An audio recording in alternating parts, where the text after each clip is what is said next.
começando mais um Anverso. No programa de hoje, vamos falar sobre um transtorno que ocorre no sistema nervoso desde o nascimento ou infância. Esse transtorno também é de 4 a 5 vezes mais comum em meninos do que meninas e não escolhe classe social. Falamos do transtorno de espectro autista, conhecido como TEA ou autismo. As causas do transtorno não são completamente conhecidas, mas conforme pesquisas, já há evidências que causas hereditárias explicam apenas metade do desenvolvimento do autismo. Quem vai conversar conosco hoje sobre o assunto é a educadora especial Andressa Machado, que já trabalha com crianças autistas há 5 anos, e a Giovana Rossi, mãe do Henrique Rossi, de 23 anos, que tem autismo. Meninas, eu quero agradecer a presença da Giovana e da Andressa. Para a gente começar a conversar um pouquinho sobre o assunto, a primeira pergunta que eu quero direcionar a ti, Andressa. A gente sabe que o autismo ele normalmente é descoberto na infância, né? E quais são os principais sintomas, que os pais podem observar para procurar já desde o início ajuda profissional? Então, na verdade, os primeiros sintomas eles geralmente aparecem na escola, né? Devido ao contato com as outras crianças, a professora vai percebendo algumas peculiaridades que a criança, após identificado, começa a apresentar com mais frequência. Uma porque é feita informação, né, repassado pelo neuro, pela psicóloga, e outra porque os pais e a família começam a prestar mais atenção.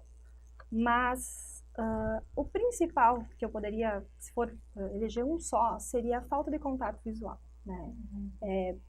90% dos casos, se não 100%, o sujeito autista tem muita dificuldade em não ter o contato visual a longo prazo. A questão de ser chamado pelo nome também, ser que não chamado atende, pelo nome, não atender, é uma coisa que, às vezes, os pais confundem com deficiência auditiva, né? Por conta da criança não responder ao chamado, ou não só pelo nome, pelo filho, ou vem aqui com a avó, vem aqui com a prof, e a criança não responde, porque acontece que a criança autista, nesse momento, está num ócio. Ela está ociosa, pensando outras coisas, ou prestando atenção em outros estímulos do ambiente, e por conta disso ela não responde ao chamado. Também é uma característica muito importante.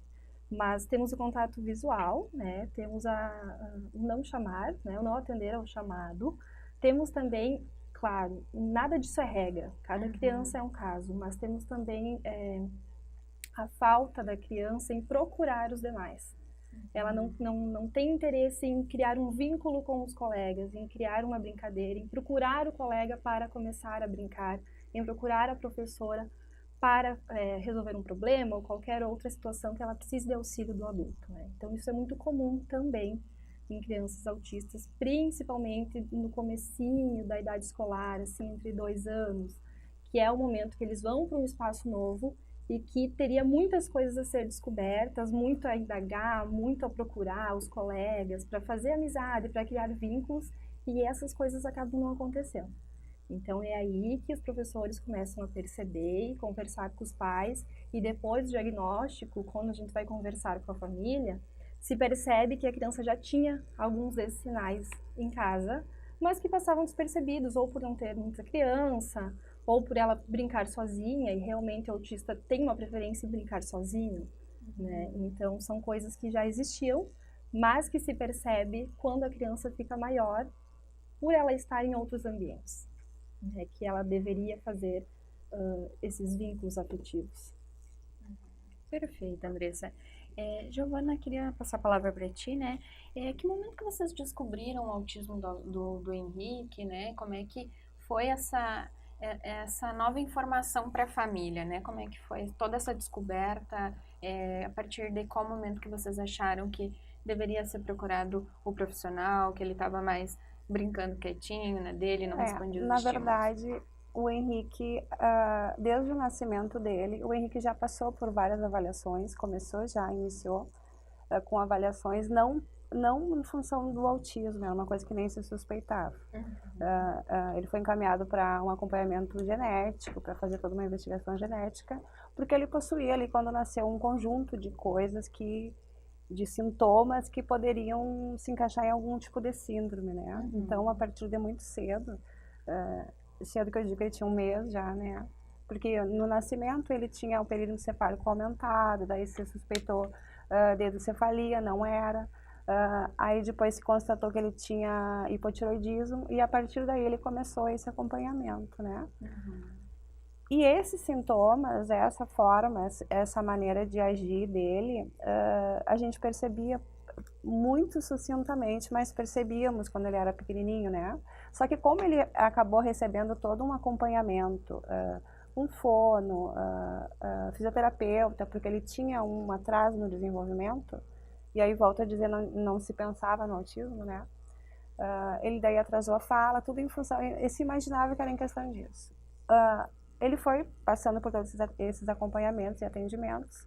Na escola, foi onde se percebeu mais, assim, algumas questões mais específicas. E só que se suspeitou do autismo quando ele tinha 9 anos. Né? Ele teve acompanhamento com o neuro muito tempo e como é geneticista, né? E aí com 7 para 8 anos a gente mudou de neuro e aí começou a se trabalhar essa possibilidade do autismo em função do comportamento e de algumas atitudes dele. Durante a escola, ele recebeu, já quando ele começou a escola, ele recebia acompanhamento, né, e atendimento, então muita coisa foi se trabalhando desde muito cedo, né, sem mesmo se saber que poderia. E o Henrique tem 23 anos, né, então na época não era tão comum se falar sobre isso, não era um assunto que se conhecia muito, né, que se percebia, inclusive no âmbito da escola, não se falava muito nisso. Se falava em todo tipo de deficiência, de dificuldade, mas o autismo era uma coisa que não... Mas foi a partir de 9 anos, ele já estava na 3ª ou 4ª série quando começou. Para vocês, como é que foi essa inclusão, assim, toda a rotina escolar, né, que a Andressa nos relata aí, que tem essa diferença das crianças que não têm autismo, né, para os autistas, como é que foi, depois dos 9 anos que vocês descobriram, como é que foi essa inclusão mesmo, assim? Foi cursos, tu me relataste que ele terminou o ensino médio, terminou. Conta um pouquinho essa rotina. Ele começou, na verdade, prézinho, essas coisas eram em escola particular, né? Daí ele passou depois para a pública, já nos primeiros anos das séries iniciais, e ele foi muito bem acolhido na escola pública, na escola que ele frequentou. Então, os professores, né, acolheram ele nesse sentido, né, apesar de todas as dificuldades. Mas ele não tinha esse acompanhamento na escola. Quando a gente começou a perceber as dificuldades dele, a gente começou a trabalhar com uma educadora especial, só que ela fazia atendimento em casa. Depois nós conseguimos que ela fosse até a escola, só que, como eu te disse, ele tem 23 anos, então hoje em dia é tudo muito natural que tenha na escola um educador e um monitor, né, dependendo da situação que a criança está. Mas na época que o Henrique estava na escola, não tinha isso. Existia a lei, já a lei da inclusão, já era obrigatório, mas isso não funcionava dessa forma. Então, a escola tinha um educador especial, começou a ter um educador especial que atendia todas as crianças da escola, né, em atendimentos individualizados, que é o que se chamava de sala de recursos, né. A criança saía do período da aula e ia até a sala de recursos para receber atendimento. Só que aí depois a gente conseguiu, trabalhando juntamente com a escola, a partir da necessidade dele e de outras crianças que a gente via, conseguimos que, e eu lembro até que eu acho que foi através do Ministério Público, se destinasse educadoras para essa escola, e daí ele recebia o atendimento da educadora, de todos, assim, que ia na sala de aula e acompanhava ele, porque durante um tempo, essa educadora que era particular, ela acompanhava ele na escola. E aí isso gerava um certo desconforto, né, para outras crianças que também tinham algum tipo de comprometimento e que não tinham esse atendimento, né. Então, aí a partir desse período, que eu não lembro bem assim a data, o ano, mas aí começou o pessoal da escola, a escola começou a ter esses educadores, né, que o Estado colocava, que é a escola do Estado, o Estado disponibilizou. Foi, na verdade, a época do Henrique, a gente pegou meio que um início desse movimento da questão da implantação da lei, né, que na verdade ela não funciona como deveria até hoje, né, não se aplica da forma que deveria, né, mas eu acho que hoje, né, observando de fora, hoje em dia o Henrique não está mais na escola, né, mas observando de fora, assim, as outras escolas, a forma como está acontecendo hoje, eu acho que hoje já tem muito mais recurso destinado para isso, né. Acho que as pessoas já estão mais, a lei já está se aplicando mais no sentido principalmente do autismo. E hoje, Andressa, como é que é? Dá o teu parecer pra gente, assim, mudou muita coisa? Tem os educadores especiais para cada autista ou crianças que têm Na dificuldade? verdade, o educador especial ele ainda atende toda a demanda da escola, porém é no contraturno. Né? Então, se a criança frequenta o turno da tarde, ela só pode ser atendida no turno da manhã para que ela não perca nada do que está sendo trabalhado em sala de aula, que era diferente da época do teu filho, né? Que era tirado no horário da aula. Isso não faz muito tempo que mudou. Essa mudança é bem recente. E ela tem toda a lógica possível, porque no momento que tu inclui a criança dentro de uma sala regular, é porque ela precisa estar ali o momento todo da aula, e não sair e perder partes que daqui a pouco seriam extremamente importantes e significativas para ela, né? Com certeza. Então, o educador especial, ele continua atendendo, sim, todos os alunos da escola, porém, dependendo do caso, a criança tem direito a um monitor, a um acompanhante, como ela disse. Então, esse acompanhante, ele não é formado na área, ele pode ser de qualquer área, o que, na verdade, não é o ideal.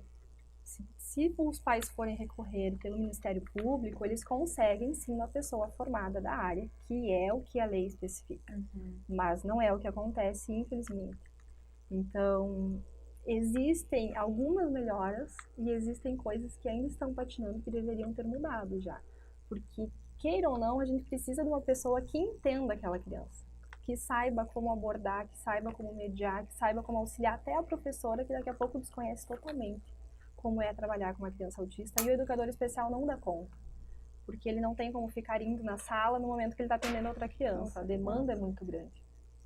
Mas algumas melhoras teve, né? Não vamos considerar tudo que já foi melhorado nesse tempo. Mas ainda assim tem coisas que continuam Precisam muito dificultando o trabalho. Uma pergunta direcionada às duas, né? A questão da gente sabe dos programas que o SUS tem, deveria pelo menos atender as crianças, né? Com psicólogos, fono, terapeutas ocupacionais aí, outras questões, né? Como é que tá essa rotina hoje, Giovana, como é que tá esses tratamentos aí com o Henrique, né? Tu que, Andressa, vive com as crianças, né? Como é que tá sendo isso? É aplicado, não é? Como é que funciona, assim? Olha, na verdade, tu disseste o atendimento gratuito. Isso, pela rede do Sistema Único de Saúde. Na verdade, a experiência que eu tenho com o Henrique não é na rede pública, né? Mas eu posso falar um pouquinho sobre, de 2 anos atrás, assim, que eu tinha experiência 2, 3 anos, 4 anos atrás, quando eu trabalhei no Conselho Tutelar. A gente encaminhava muitas crianças para atendimento. Se deparava com várias situações, e assim, são 3 anos, né? Pode ter mudado bastante. Mas, assim, eu acho que não tem muito de serviço disponível, né? Até porque eu acho que a coisa começou a se encaixar agora, né? Há muito pouco tempo, caminha muito devagar, assim. Na época do Henrique, na verdade, aqui eu não encontrava, tanto que o médico, né, eu consegui, na época era pela Unimed, lá em Porto Alegre, né? Aqui tinha uma dificuldade de tempo, e a questão do autista, na verdade, desse diagnóstico precoce, né, que eu acho que é nesse sentido que não tem muita disponibilidade, né, que tem que ser uma equipe multidisciplinar para fazer essa avaliação, né, então, e tem que ser muito cedo, na verdade, para te conseguir já ir trabalhando, né, então eu acho que essa dificuldade, pelo que eu sei, assim, pelas informações que eu tenho e pela vivência que eu tinha de trabalho, ela é bem ampla e continua, né, para esses atendimentos dele. Na verdade, assim, o SUS, ele até dispõe no papel de algumas estratégias para ajudar no diagnóstico, no tratamento e tudo mais. Agora, como o processo todo, como a Giovana disse, tem que ser muito rápido, não é que tem que ser, mas é o essencial que quanto antes tu feche o diagnóstico melhor por conta do tratamento, os pais acabam desistindo.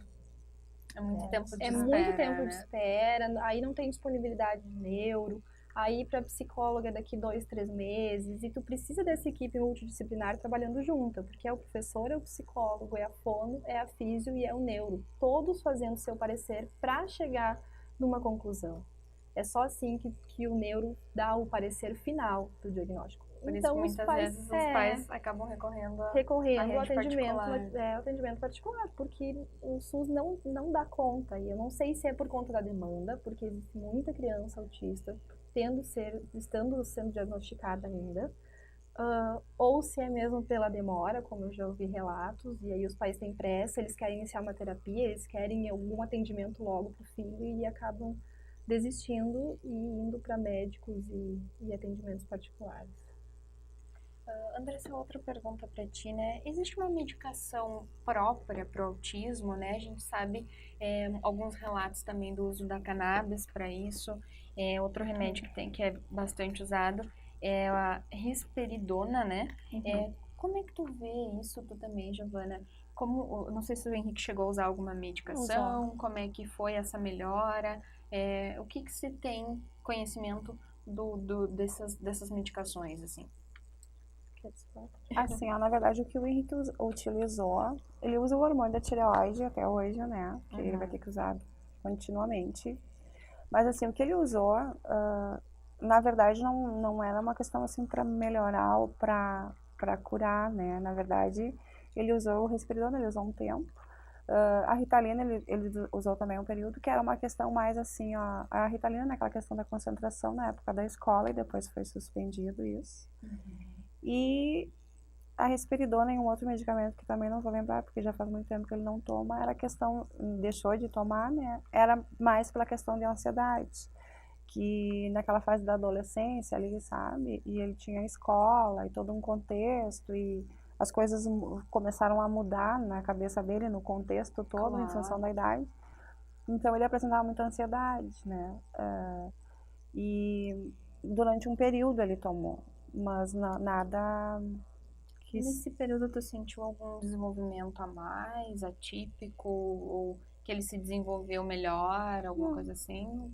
Na verdade, o que eu percebi era bem nessas questões da ansiedade, as questões do sono, que ele tinha dificuldade também, né? De se organizar o sono, não que tivesse falta de sono, mas se organizar em questão de horários, enfim. Foi o que ajudou, auxiliou nesse sentido, né? E na questão da escola também, da concentração, mas nada que... O que eu percebi de avanço nele, na verdade, assim, que parece que ele deu um salto, não foi com medicação, foi por... quando ele começou a trabalhar, né? Eu percebi, assim, que ele parece que desenvolveu muito nesse período, né? Assim, foi um salto, assim, de toda a história dele, de toda a vida, né? Do desenvolvimento dele. Eu percebi que a partir do momento que ele começou a trabalhar, ele deu um salto bem grande. Foi muito bom no desenvolvimento dele.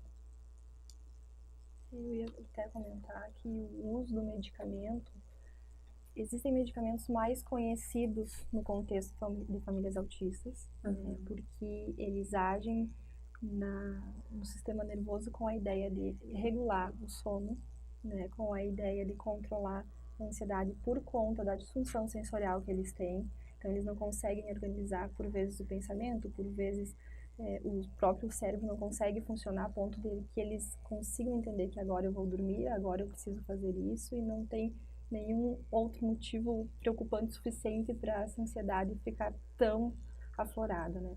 Mas esses medicamentos, eles não são usados para curar autismo, para controlar autismo. E sim, são usados para que se controle o sistema nervoso, todo o funcionamento cerebral, né?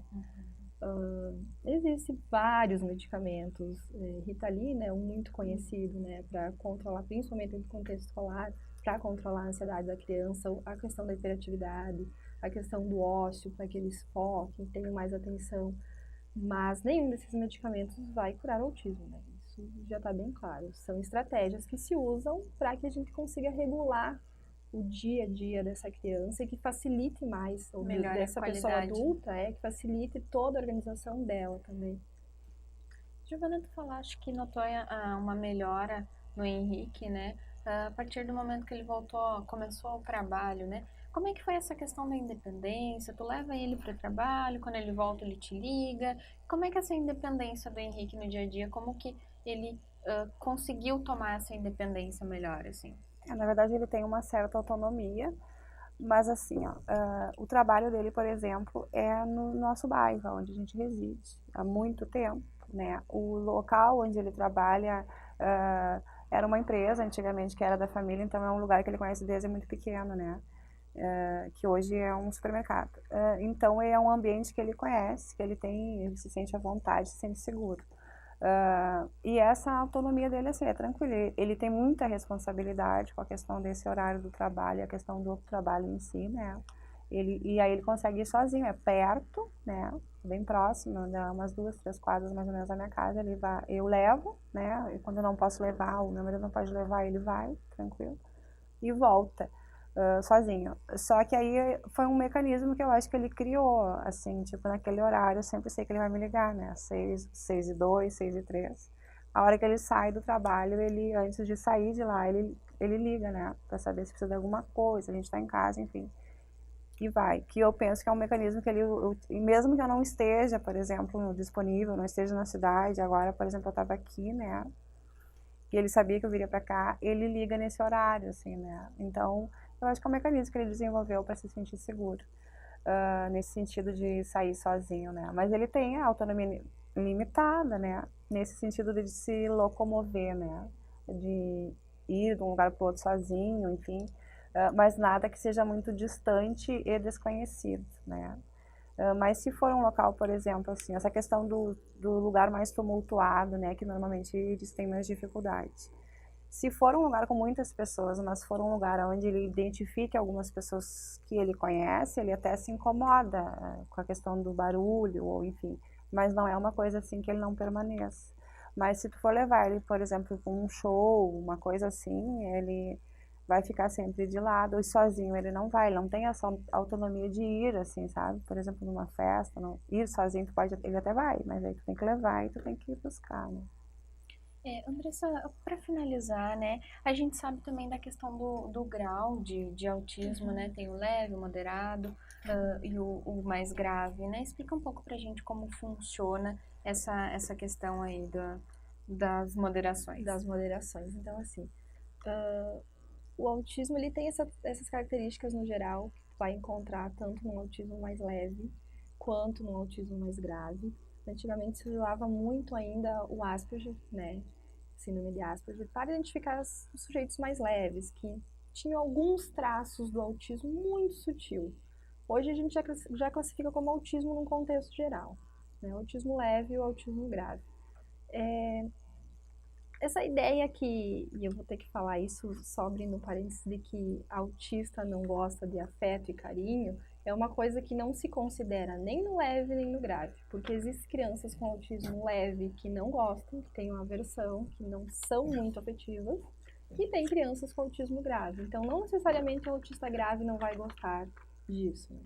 Agora sim, tem crianças, por exemplo, com autismo grave, e eu falo mais em crianças porque é onde a gente acaba trabalhando mais, que tem muita dificuldade em permanecer dentro de sala de aula, muita dificuldade em um shopping com o pai e com a mãe, justamente por conta desse excesso de pessoas e excesso de estímulos. E isso sim é mais comum nos autismos graves, a estereotipia frequente, né, o balançar a mão, o balançar o corpo de forma muito frequente, não tem nem intervalos, no autismo grave. O autismo médio e leve tem estereotipia sim, mas são espaçadas. Então, tu percebe a cada 2 horas, 3 horas e olha lá.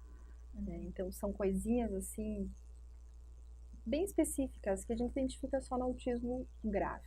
Né? A aversão ao toque, a hipersensibilidade a cheiros, a barulhos, a volumes da TV. Tem crianças que o volume tem que ser sempre o mesmo que ela não esteja assistindo. Se ela está naquele ambiente, o volume tem que ser o mesmo. Se aumentar um volume, ela já se irrita. Né? Isso são coisas do autismo grave. Autistas leves, eles já não dão tanta importância para isso. É uma coisa que incomoda, claro, mas quando for um som muito alto, uma coisa muito, muito extrema, um cheiro muito diferente, eles vão olhar e tentar perceber o que está acontecendo dentro do contexto deles, que saiu fora do que é o habitual. Mas autismo grave basicamente é essas coisas. Não querer de forma alguma contato com os colegas, mesmo a professora mediando, estranhar muito, por exemplo, um parente que fica muito longe e ele vem, vem aqui com a tia. Nossa, já desencadeia uma crise, já desencadeia a estereotipia. todas essas coisas são mais presentes no autismo grave. E claro, são tudo isso é maneiras que eles têm de reestruturar, de tentar voltar para o que eles estavam, né? De tentar se afastar desse estímulo que desestruturou todo o pensamento deles naquele momento, naquela hora. Mas o autismo leve, ele não apresenta tanto isso. Não é nulo, está lá. De vez em quando a criança vai fazer, mas é bem mais tranquilo, assim. Não é tão preocupante, eu diria. Porque algumas vezes no autista grave, ele acaba até se agredindo para tentar regular todo o pensamento dele de novo. E isso sim é preocupante, né? Tenta prezar a integridade da criança, tanto psíquica quanto física. Andressa e Giovana, agradeço muito a atenção das duas, né? A gente tem muito mais a conversar sobre o assunto. É um assunto aí que a gente precisa de muita informação. Agradeço novamente vocês duas por terem vindo ao programa. Esse foi o Anverso de hoje. Falamos sobre o transtorno de espectro autista. Conversamos com a educadora especial Andressa Machado e a Giovana Rossi, mãe do Henrique. Até logo. Tchau!